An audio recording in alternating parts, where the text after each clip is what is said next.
I'm working on a 1950s beautiful dresser, and I noticed that the drawers, especially the two top drawers, are very hard to, take in and out. And there's no hardware or anything, no drawer guides. They run wood on wood, but here's the problem. After 70 years of use, the drawers have worn a trough into the frame of whatever the drawer sits on, and I've got to fix that. So I found this product. It's an epoxy. This is a wood epoxy by JB Weld. They make the best of everything. This is a 2-part epoxy, and it's equal parts. It automatically dispenses equal parts from the syringe. Stir it up real well.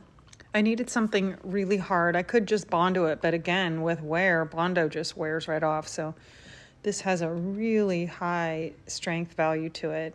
So I'm just going to pour it in and smooth it out into this trough. So this is 1 full syringe. I took both top drawers out because all 4 of these areas are just so deep. So I had to mix up another batch. This is now 2 syringes full. That's how deep these are. And I have a little scraper that I'm using to just make this completely level and, flush with the wood that's there. There you can see it. It's beautiful. So I ended up doing all 4 areas.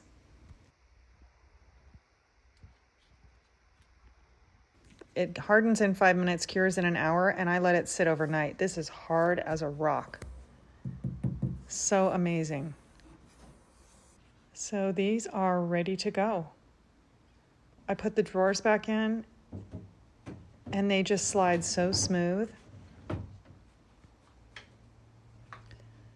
I was so worried how I was going to fix this problem, but this is it. So if you haven't tried this, it's a winner.